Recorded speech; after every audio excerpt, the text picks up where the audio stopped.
Hi all, welcome back to Sunday mini vlog. ఈరోజు మా ఇంట్లో సండే స్పెషల్ బ్రేక్ఫాస్ట్ ఏంటో చూపిస్తా, వచ్చేసేయండి. ఫస్ట్ అయితే మిల్ మేకర్ గ్రేవీ కర్రీ చేశాను. నాకైతే మిల్ మేకర్ అంటే చాలా ఇష్టం. ఇక్కడ మా మమ్మీ స్టైల్ కొంచెం, నా స్టైల్ కొంచెం మిక్స్ చేసి అయితే మిల్ మేకర్ గ్రేవీ కర్రీ చేశాను. చాలా బాగా కుదిరింది కర్రీ టేస్ట్ అయితే. ఇక్కడైతే ఈ కర్రీలోకి కాంబినేషన్గా అయితే పూరీ ప్రిపేర్ చేస్తున్నాను. అండ్ చిన్నప్పుడు అయితే సండే వచ్చిందంటే అమ్మ చికెన్ చేసేది. మా అమ్మ చికెన్ కర్రీ అయితే చాలా బాగా చేస్తుంది. ఇంకా సాయంత్రం అయితే అందులోకి పూరీ చేసేది. అసలు చికెన్ విత్ పూరీ అయితే అసలు ఎంత బాగుంటుంది. ఎవరికి ఇష్టం ఉండదు చెప్పండి. నేనైతే నాన్ వెజ్ అయితే తినట్లేదు కాబట్టి ఇక్కడైతే నేను చపాతీలోకి అయితే మిల్ మేకర్ గ్రేవీ కర్రీ చేశాను. అది కూడా చాలా బాగా కుదిరింది.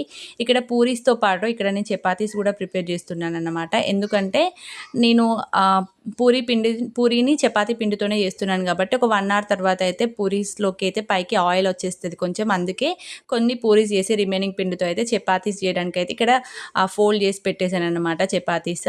ఇంకా అవి చేయడం అయిపోయిన తర్వాత అయితే పూరి కాలవడం అయితే స్టార్ట్ చేశాను. ఎందుకంటే పిల్లలు అయితే క్లాస్కి వెళ్తారనమాట, సండే అబకస్ క్లాస్కి. సో వాళ్ళకి తొందరగా ఇవ్వడానికి అయితే స్టార్ట్ చేశాను. మా పిల్లలకైతే చాలా ఇష్టం పూరీస్.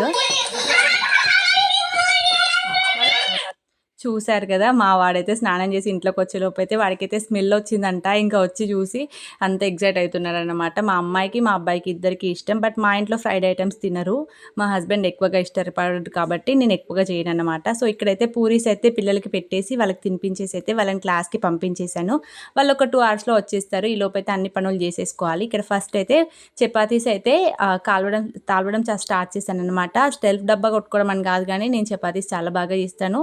మా ఇంట్లో మా హస్బెండ్కి అందరికీ అయితే నేను చేసిన చపాతీస్ అంటే చాలా ఇష్టం. ఇంకా సండే వచ్చిందంటే ఇంకా ఎక్స్పెక్టేషన్స్ ఉంటూనే ఉంటాయి కదా, ఏదో ఒక స్పెషల్ చేస్తుందని చెప్పేసి. సో ఈరోజు అయితే meal maker curry and chapati puri చేశాను. ఇంకా లంచ్ సంగతి ఏమవుతుందో చూడాలి. ఇంకా సండే వచ్చిందంటే కొంచెం రెస్ట్ ఉంటుందేమో అని ఎక్స్పెక్ట్ చేస్తాం కదా, అస్సలు ఉండదు. సండే అయితే చాలా వర్క్ ఉంటుంది. ఇంకా స్కూల్ టైంలో అయితే ఆఫ్టర్నూన్ టైంలో అట్లా రెస్ట్ ఉంటుంది, కానీ ఇక్కడ సండే అయితే ఇంకా వాళ్ళు చేసే అల్లరికి డే మొత్తం డ్యూటీయే ఉంటుంది. మీ ఇంట్లో కూడా ఇంతేనా? అయితే కామెంట్ చేయండి. వీడియో నచ్చితే లైక్